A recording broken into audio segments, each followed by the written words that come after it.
This week we're practicing using a variety of different watercolor techniques to create different effects so that we can make some decisions about what watercolor techniques we want to include when we create our final landscape painting. Each section of my paper I'm actually going to test out a different watercolor technique so that I can look at them and make some decisions about what I want to use.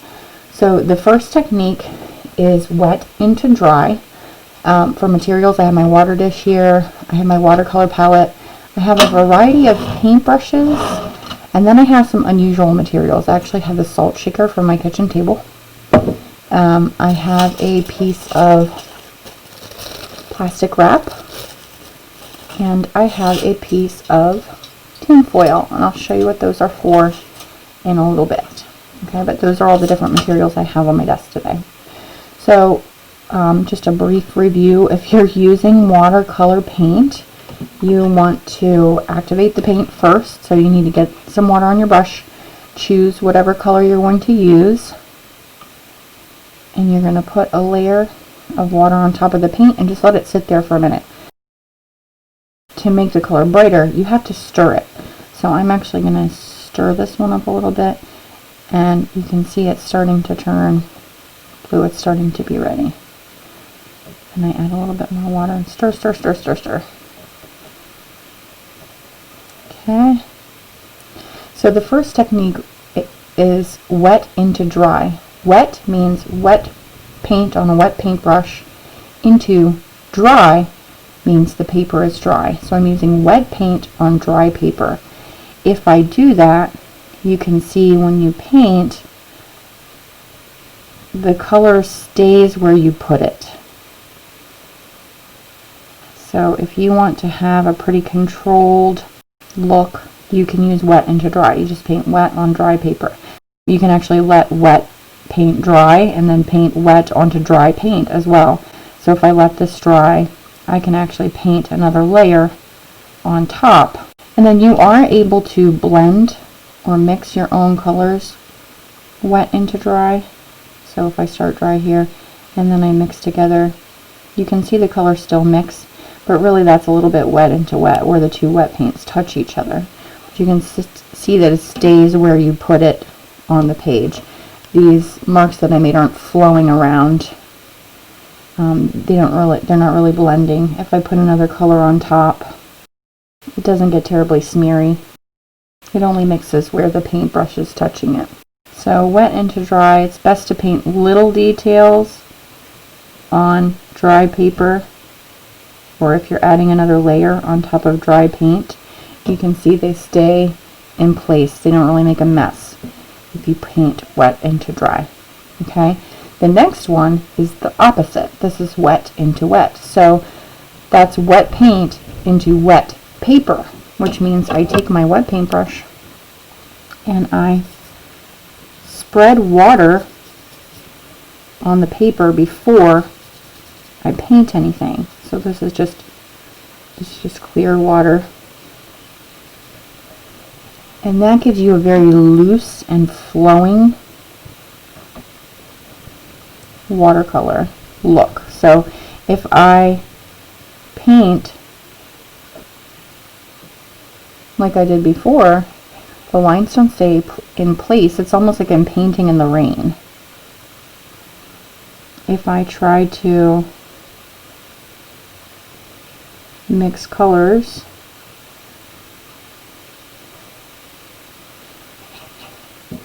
the paint is very loose and it flows wherever the water on the paper is. So you can see it sort of spreads out into the puddle of water that's on the page. If I make little dots of color, they sort of blend and bleed across the page. So it's a completely different effect if you paint wet paint on dry or wet paint on wet. Wet into wet is really great for blending background colors, and then you can let that dry and actually paint over it. Wet into dry is best for when you're doing something like details where you want everything to stay put and stay in place. So the next technique is paint over permanent marker. So you can see that I just drew on this with a Sharpie. Just any permanent marker will work. Regular Crayola markers are not permanent markers, so if you paint over a Crayola marker, it's going to get very blurry, much like this over here. You can actually blend Crayola markers with your paintbrush. If you paint over permanent marker, the permanent marker stays in place. So I could combine wet into wet or wet into dry over the top of permanent marker. I would still be able to see the details, but I could use wet into wet technique on top, and it would have a sort of abstract color over a detailed realistic picture. So I drew a little tiny landscape here, and I'm actually going to do wet into wet over this. So you could do either one, wet into wet or wet into dry over permanent marker. Either one will work, but you can see that you get a kind of abstract look, but you can still see the details because you drew them first. Okay, so that's another option. Paint over permanent marker, and either painting technique will work on top of that. Next up, I have oil pastel resist. Resist painting will work over oil pastel or crayon, so actually I'm going to do both. Oil pastel resist at the top and crayon resist at the bottom, just so you can see what they look like. So it's called the resist technique because when you paint water over something that has oil or wax in it, the oil or the wax resists being painted over. So if I put, I'm just going to make some doodles here, oil pastel down, and I'm going to use white too because I think it's important to know if you want to sort of save the white of the paper, you can by using the resist technique. So that one was oil pastel. I'm going to put crayon down here. You can see I'm just sort of doodling so I can see what it looks like when I paint over it. So I'm just going to paint right over the top. And it works best if your paint is really watery. It needs to push the water away. So you can see it sort of, it doesn't want to be painted over, so it actually pushes the water off. You can kind of see it flows away from where the oil pastel is. And then this is what it looks like if you do the same thing over crayon. So they're similar, but not identical. I always think that the crayon colors are a little bit crisper, a little bit brighter. So if that's the effect you're going for, I would use crayon. The oil pastel resists a little bit softer. It blends with the paint just a little bit more. So if you wanted to blend in a little more, I would use oil pastel. And if you want the colors to stand out very bright, I would use crayon.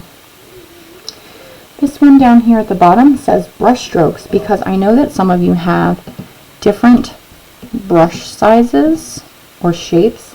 So I typically am using just a round brush, but I have them in a variety of sizes.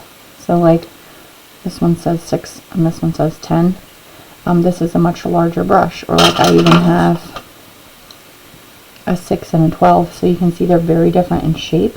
So that means when I paint with them, it's going to look different. Or if I use a flat brush instead of a round brush, it's going to look different when I paint. So if you have different brushes, you can use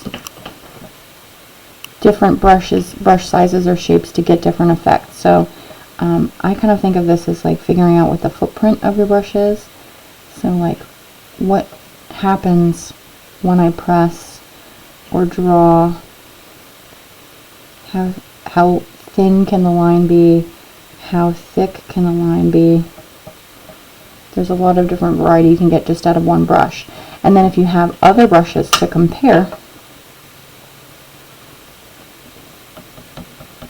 I'm going to use the flat just for comparison. The footprint is very different. So when I press it, I get different marks. When I paint Like if I make a brush stroke, I get different marks. How narrow or how thin can it be? How thick can it be? What is the footprint? What different kinds of textures can I get?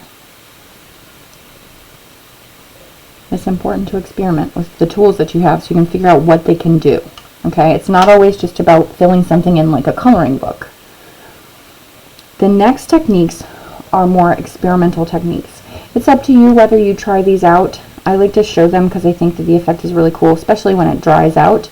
So you do have to be able to leave these three. You have to be able to leave them to dry before you can tell what happens. I am going to paint this, and this one says salt. So I'm going to paint this, and then I'm going to sprinkle salt on top of it and let it dry.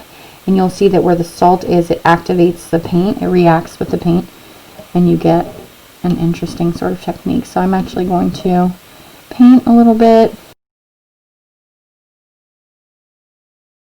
And then what happens when you put salt on it is going to give you an unusual texture. So the paint actually sort of sticks onto where the salt is. You can see it gets darker. And then if I let that dry, when it's dry, I can actually brush the salt away, but you want it to be entirely dry. So I'm just going to leave that one there, but you can kind of see what's happening. The salt will sort of dry and crystallize, and it'll give my paint a texture. Okay, this one is plastic wrap. I'm just going to brush the extra salt away. Plastic wrap over paint. I actually have press and seal plastic wrap, so I've never tried it with this. I'm not sure how it's going to work. We're going to find out. It's an experiment just for you, just like it is for me. I'm going to paint a couple of areas, sort of loose and watery, and then I'm going to stick the plastic wrap on top of it. Anything you can press into the paint and let it dry usually will create a texture. So if you're trying to, like if I was trying to paint a mountain landscape, I might want to have a rough and stony texture for the mountains. I can always add a little bit of something on top of it while it dries as I'm painting my background layer, just to see what kind of effect I get. I'm going to make this really watery so that it takes some time to dry. And then I'm going to take this little piece of plastic wrap. I actually need a small piece. I took a piece that's just a little bit bigger than the area that I'm trying to cover, and then I'm going to kind of crunch it up so it has wrinkles in it, and I'm going to stick it in the paint. And I'm just going to let it sit there, sort of smush it onto the paint and let it dry. So these require some patience, but you can see where it's sticking to the plastic wrap. It's going to have a different thickness of paint. It gives you a different texture. And the last one is similar. This one I'm just going to put a little crinkled bit of aluminum foil over and let it dry, so you can see what happens if you get a different texture. Like some of you may have plastic wrap in your kitchen, and other people may have tin foil, so either one will work. And again, you can do these if you want. I know some of these materials, it's just going to depend on what you have in your house. So I'm showing you a wide variety of them, and you test out the ones you have access to. So again, I'm going to do a little bit of painting. I have this piece of tin foil. I think I'm going to use the shiny side down. Now I'm going to kind of crinkle it up so it's about the size of what I'm trying to cover. I'm just kind of scrunching it down. And I'm going to press that down and leave it until it's dry. And that's it.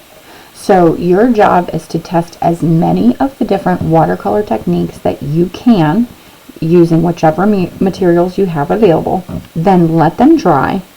And then once you peel the plastic wrap and the aluminum foil and brush the salt away, I want you to choose which techniques were your favorite. I would love to hear which ones were your favorite and why it was your favorite technique.